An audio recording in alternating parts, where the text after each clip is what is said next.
Temporada 2, episodio 3. Carrier Screening y Cariotipo. Conocer el riesgo antes de embarazarse.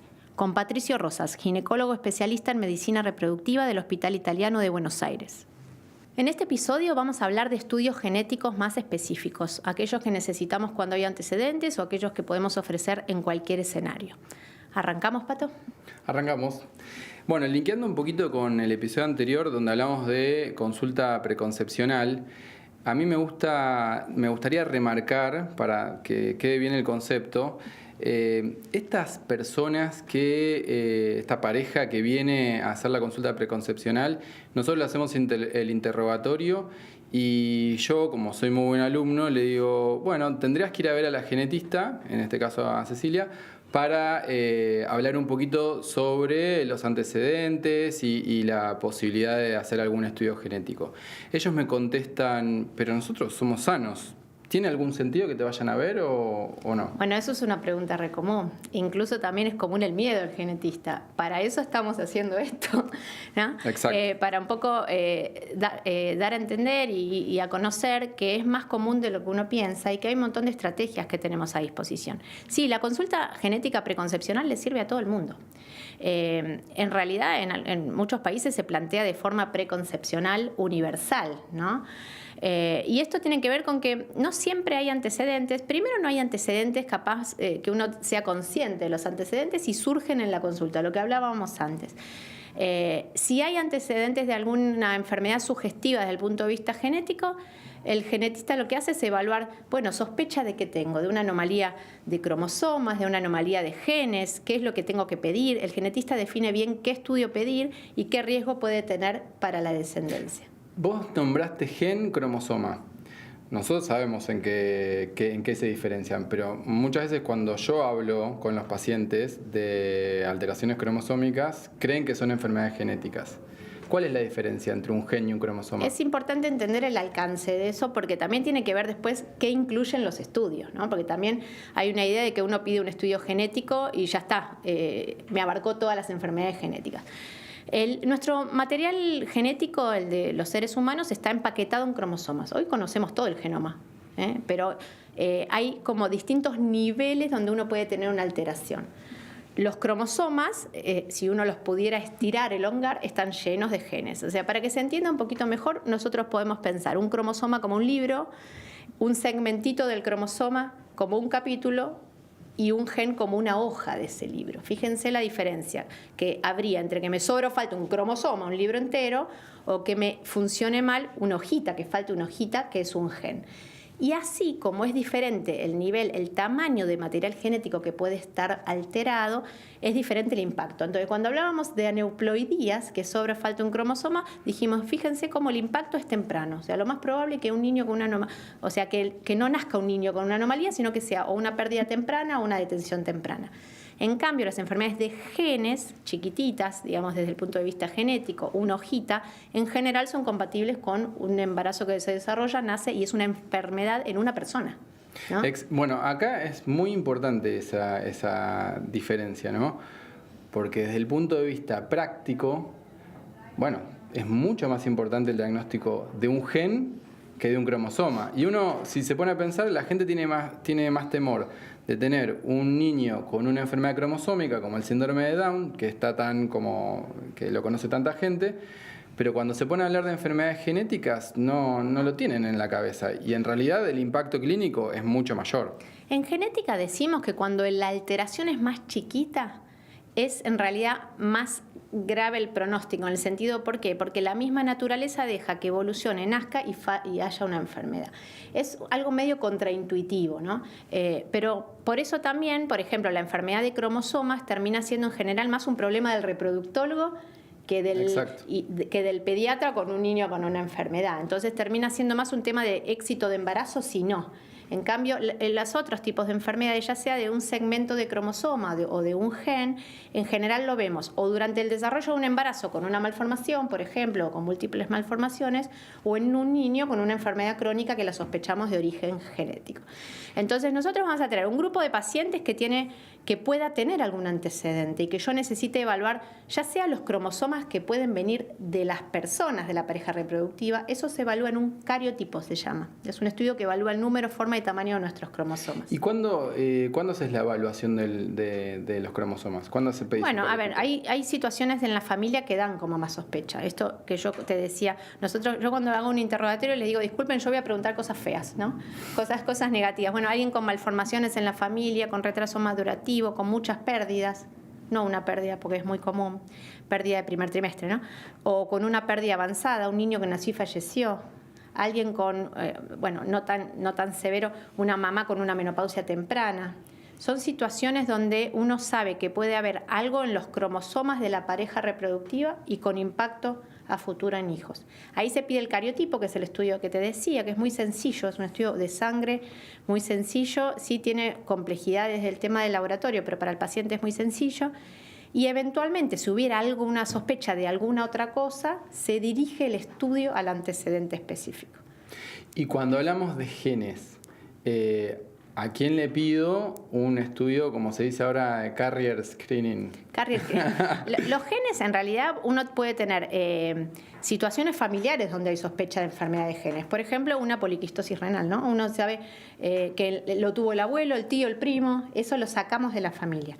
El carrier screening busca otro tipo de enfermedades. Se llaman, carrier screening sería el estudio de portadores, ¿no? En castellano. Hay enfermedades que nosotros sabemos que no dan antecedentes, ya sea porque las trae escondidas la mujer y las manifiesta un hijo varón, y entonces en esa familia donde hay todas mujeres a lo mejor nunca se manifestó, o ya sea porque necesita que las dos personas de esa pareja reproductiva, que no necesariamente es una pareja, puede ser una mujer y un donante o un hombre y una donante, o sea, que las dos personas de esa pareja reproductiva la aporten de forma silenciosa, por eso se llama portadores, y los dos coincidan para esa misma enfermedad. Solamente si uno es portador de la misma enfermedad que el otro, el niño podría tener una enfermedad. Y eso no lo sabemos por antecedentes, porque el portador es sano. Exacto. Entonces, en toda familia puede haber estos riesgos. En general, uno se entera una vez que nació un niño. Ceci, te interrumpo. ¿Cualquiera de nosotros puede tener una mutación genética? Todos se estima que somos portadores. Exacto. De un grupo de entre 2 y 10 enfermedades. Incluso hoy hay estudios de 300, de 500, de 1000, de 1200 genes para detectar portadores, pero aunque te dé bien, seguramente sos portador de otra cosa que no estamos estudiando. Exacto. No, esto para aclarar, porque cuando uno se hace el estudio del carrier screening, seguramente va a aparecer alguna mutación genética. Es lo más genética. probable. Y lo importante es ver si el otro miembro de la pareja tiene la misma mutación, sí, ¿no? El carrier screening debería tener un asesoramiento previo donde uno le explica qué alcance tiene, que es el objetivo del carrier screening es disminuir la posibilidad de las enfermedades que incluye, que son todas severas y de la infancia. Ese es el objetivo.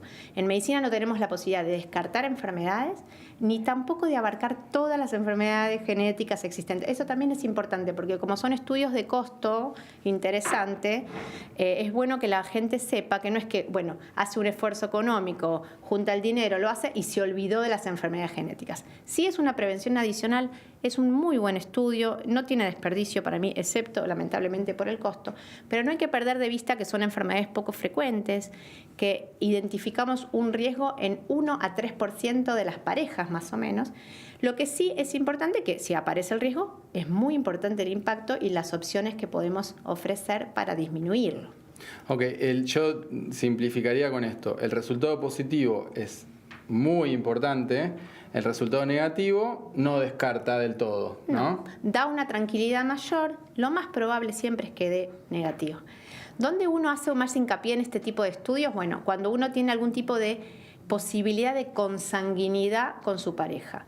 Ya sea la consanguinidad conocida, ¿no? Las parejas entre primos o entre familiares, o ya sea cuando uno pertenece a una ascendencia que, de algún modo, por ejemplo, la ascendencia ashkenazi que se ha mantenido muy aislada durante el tiempo, sabemos que comparten más de estas enfermedades genéticas y tienen más riesgo. O de estas colonias que tenemos en el interior de Argentina, donde también hay ancestros en común muchas veces, aunque uno no lo sepa. Pero la verdad que es un estudio que correspondería que todo el mundo sepa que existe. Bueno, yo te quiero hacer una confesión. Yo no lo pido de rutina, ¿no? Aunque debería hacerlo. O sea, sabemos que, bueno, es algo que uno lo debería ofrecer. Sabemos la limitación del costo, pero es de buena práctica, ¿no? No sé si pedirlo vos, tampoco hace falta que lo pidas. Mencionar que existe. Sí. Yo tengo en mi, porque muchas veces vienen por otro motivo. Yo en mi consultorio tengo una hojita donde explica qué es. Y todo lo que les explico de la enfermedad por lo que vienen, lo hago ahí atrás.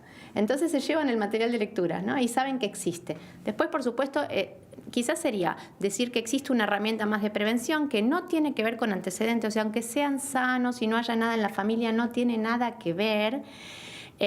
Y el que le interesa que haga su consulta genética de especialista. Sobre todo porque uno lo hace con un objetivo posterior, ¿no? Ok. Ahí te pregunto, ¿qué hago si me dio mal? Si ese riesgo que vos decías está aumentado, existe la mutación, ¿es solo información o yo puedo hacer algo con eso? Otra pregunta súper importante, como para todo lo de genética, la gente piensa que hace el estudio, se entera, se preocupa y no hay nada para hacer. Y no es así. Es más, este estudio hay que hacerlo solo si nos va a cambiar conducta. Y ese cambio de conducta sería ya sea un diagnóstico temprano en un futuro embarazo y un tratamiento desde el inicio, que hoy muchas de esas enfermedades que son, les vuelvo a aclarar, todas severas de la infancia, o sea, enfermedades que nos cambiarían la conducta reproductiva, que yo pensaría, no quiero tener un hijo con esta enfermedad porque es muy grave. Entonces, hay muchas de esas que hoy tenemos tratamiento muy específico y desde de inicio temprano. Y sirve saber eso, porque lamentablemente a genética llegan los chicos a veces tarde, ¿no? Después de que se descartaron un montón de otras causas, o la pareja, la paciente, que decide no transmitirlo, ¿no? Y de eso vamos a hablar en el próximo episodio. ¿Sí? Bien, me parece genial. Un tema que sale bastante frecuentemente en el consultorio y bueno, actualmente está como muy en boga, es el tema del autismo. Y muchas veces los pacientes tienen temor y lo relacionan por ahí con la edad de búsqueda de embarazo o con los tratamientos de reproducción asistida. ¿El autismo tiene alguna predisposición genética? Esa pregunta creo que si no es en todas las consultas, en una cada dos la escucho. La verdad que, o qué estudio puedo hacer para prevenir el autismo, ¿no? Ese también. Exacto. El autismo no es una entidad única, para empezar. Hay autismos donde el autismo hoy se llama trastorno del espectro autista, donde el autismo forma parte de un síndrome, entonces a lo mejor el niño tiene otras cosas, epilepsia o alguna malformación, y el autismo, en ese caso se llama autismo sindrómico y hay mucha chance de que encontremos una causa genética. Y después está el autismo que uno más conoce de forma más frecuente, que es una enfermedad de muchas variables, multifactorial, con un componente genético sí, porque hay repetición familiar, pero ahí donde es más difícil encontrar una causa genética que explique el caso como única causa, ¿no? Entonces hay que ver cada caso, pero hoy el concepto es no existe un estudio que nos permita descartar la posibilidad de un autismo a futuro. Incluso en muchos casos de autismo no podemos ofrecerle a los papás un estudio para evitar que vuelva a pasar. Pero está buenísimo informarse, porque a veces no es solamente autismo, es algo más y sí se puede profundizar un poquito más. Siempre ahí lo que uno recomienda es el estudio de la criatura, ¿no? Del niño, o que a veces ya son más grandes, con la patología, porque es el más informativo y el que nos puede dar la mayor tranquilidad. Sí, para un futuro embarazo, por ejemplo. Totalmente. Igualmente yo te digo, la verdad, muchas veces, en muchas familias hay casos de autismo o de algún retraso madurativo y muchas veces nos toca con la pareja decidir avanzar igual con incertidumbre, porque hay muchos casos familiares que no podemos terminar de discernir. Imagínate decirle, bueno, al primo que por favor lleve al hijo, el genetista, y que haga todos los estudios. O sea, son situaciones complejas. No, bueno, también es importante esto del diagnóstico precoz, porque en el autismo específicamente, bueno, puede haber un abordaje muy precoz también en el niño que está naciendo, ¿no? O prestar más atención al desarrollo y todo eso, ¿no? Así que sí, bueno, pero igual eso sería otro escenario. Eso sería del pediatra, claro, sí, no con una causa genética. En general, el que no es un autismo sindrómico nos cuesta más encontrar la causa genética.